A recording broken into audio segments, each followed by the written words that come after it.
បាទជំរាបសួរពុកម៉ែបងប្អូនលោកតាលោកយាយជាទីស្រឡាញ់រាប់អានបាទថ្ងៃនេះខ្ញុំបាទនាំពុកម៉ែបងប្អូនលោកតាលោកយាយមកស្វែងយល់អំពីភូមិជនបទខេត្តស្ទឹងត្រែងជាដែនឡាវបងប្អូនពុកម៉ែនេះគឺផ្ទះរបស់ប្រជាពលរដ្ឋយើងនៅក្នុងទឹកដីខេត្តស្ទឹងត្រែងហើយតំបន់នេះគេហៅថាភូមិទុនសោងបាទភូមិទុនសោងគឺអឺនៅតាមជួរដងទន្លេហើយខាងនេះខាងទន្លេណាបាទខាងមាត់ទន្លេនេះផ្ទះប្រជាពលរដ្ឋយើងបាទការរស់នៅគឺបែបនេះតែម្ដងបាទនេះគឺផ្លូវលំផ្លូវគ្រួក្រហមតែខែភ្លៀងចេះគឺលំបាកបន្តិចបាទផុកភក់បាទហើយនេះផ្ទះប្រជាពលរដ្ឋទើបសាងសង់បាទមិនទាន់បានវាយជាងវាយក្តារទេបាទនេះគោបាទហើយនេះដីជាពលរដ្ឋយើងឈូសឆាយឡើងស្អាតដើម្បីដាំដំណាំហើយស្មាននេះគឺមេឃកំពុងតែរកកលនឹងភ្លៀងហើយរលឹមតិចមកហើយបងប្អូនណាបាទនេះផ្ទះជាពលរដ្ឋយើងភូមិទុនសោងបាទហើយភូមិទុនសោងនេះបាទហើយនេះបងស្រីធ្វើអីហ្នឹងបបរដាំបាយជ្រូកដាំបាយអីប្រកាត់ភ្លើងដាំបាយហូបបងប្អូននេះផ្ទះប្រជាពលរដ្ឋយើងបាទនេះបាទមើលការរស់នៅបែបជីវិតជនបទណាបាទហើយខាងនេះខាងទន្លេបាទហើយហៅភូមិទុនសោងមែនទេអូនភូមិទុនសោងហើយអូឥឡូវគេមានភ្លើងមានអីតស្រួលណាមានភ្លើងប្រើហើយបានតចូលផ្ទះនៅគេតប្រហែលឆ្នាំអីភ្លើងនៅសិតទំតដែរណាបាទហើយអូនរស់នៅស្រុកភូមិនេះតាំងពីបរមបុរាណដូនតាមកអីអូដើមសង្កាយអូដើមស្អីគេនេះដើមពីកាហ៎ដើមពីកាចឹងហើយមានចំជ្រូកមន់ទាដែរចំមន់ទាតែជ្រូកអត់ចំទេអូធ្វើស្រែចម្ការទេអូនធ្វើបានដាំចន្ទទីដែរចឹងអូនជាអ្នកជនជាតិជនជាតិអីយើងម្ដុំនេះគេហៅជនជាតិអីជនជាតិដើមភាគតិចនេះខាងបងខាងអង្គការនេះមកបដិបដាលបាទជនជាតិដើមភាគតិចមានប្រមាណជនជាតិដែរនៅនេះអត់សូវដឹងទេណាចាអូនចេះភាសាជនជាតិដើមអត់ទេដែរធ្លាប់ឮគេនិយាយចឹងហ៎មិនសាក្រោយឡើងចេះហ៎ណាបាទចេះតែភាសាខ្មែរបាទបងប្អូនការរស់នៅជាពលរដ្ឋយើងជនជាតិដើមភាគតិចម្ដុំនេះបាទសបោត្រីឯងសបោត្រីហូបឯនៅនេះចឹងបានកូនចៅម៉ានអ្នកឯងមួយគ្រួសារធ្វើអីដែរធ្វើចំការជីវិតរស់នៅជនបទគឺកំសត់បងប្អូនណាបាទមើលទៅការរស់នៅ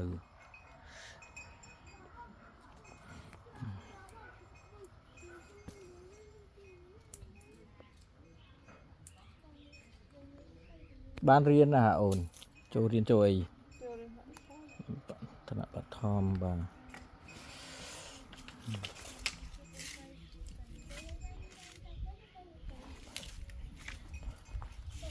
ណែបងប្អូនបាទនេះភូមិទុនសោងដើមឡើយនៅតំបន់នេះគឺសម្បូរសัตว์ទុនសោងណាបាទយើងមកគេដាក់ភូមិទុនសោងដាក់ឈ្មោះភូមិទុនសោងបាទអរគុណបងប្អូនពុកម៉ែបាទសូមគោរពលាបាទនៅមាត់ទន្លេនាំបងប្អូនពុកម៉ែមើលដងទន្លេបន្តិចស្អាតទន្លេមេគង្គណាបាទនេះបងប្អូនបាទទន្លេមេគង្គសម្បូរត្រីបាទនេះផ្ទះជាពលរដ្ឋយើងបាទហ្នឹងណាស្រុកសៀមបូកបាទស្រុកសៀមបូក បាទ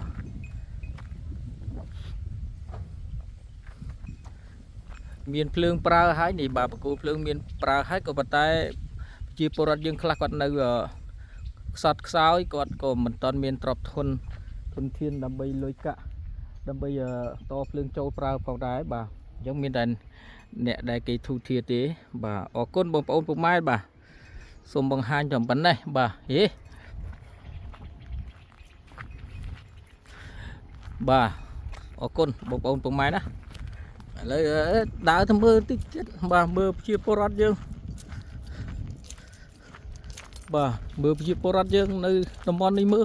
អូបងប្អូនពុកម៉ែដើមខ្វិតបាទដើមខ្វិតផ្លាយអស់តោះនេះណែបងប្អូនបាទបងប្អូនដើមខ្វិតផ្លាយអស់តោះហើយបាទផ្លាយអស់តោះហើយ Hello អូនប៉ាម៉ាក់តាណាទៅចំការហ៎ទៅចំការហើយនៅផ្ទះម្នាក់ឯងទេអញ្ចឹងបងប្អូនអូទៅចំការបាត់ហើយភ្លៀងមកសាច់គេមិនទៅល្ងាទៅហ៎អត់អីទេប៉ាម៉ាក់ដេកនៅនឹងផ្ទះនៅនឹងហ្មងហ៎ជំរាបសួរពូមានសួរនេះបងបងប្អូនម៉ានអ្នកឆ្លាតឆ្លាតកូនឆ្លាតឆ្លាតណាស់ឆ្លាតឆ្លាតហើយម៉ាក់ប៉ាទៅចំការបាត់គឺជាបងអូនកើតរបស់ខ្ញុំក៏កាត់ដាំកស៊ូគេអញ្ចឹងយប់ឡើងគេងមួយម៉ែឪនឹងទៅជំនាញហ្នឹង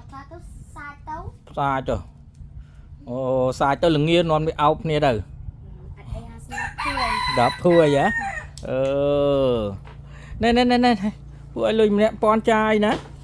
ណែទិញនំញ៉ាំណែបងណែ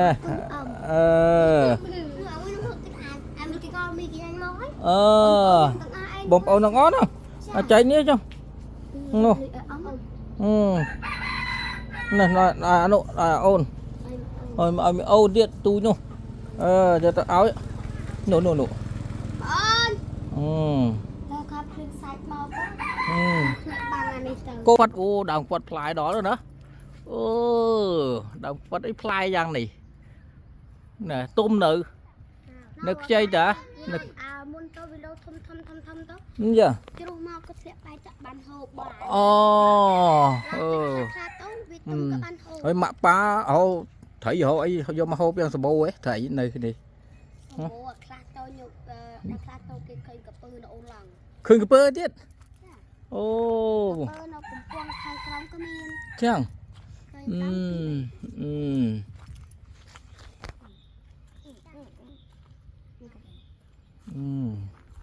អរគុណច្រើនបងចេះទៅនៅទៅ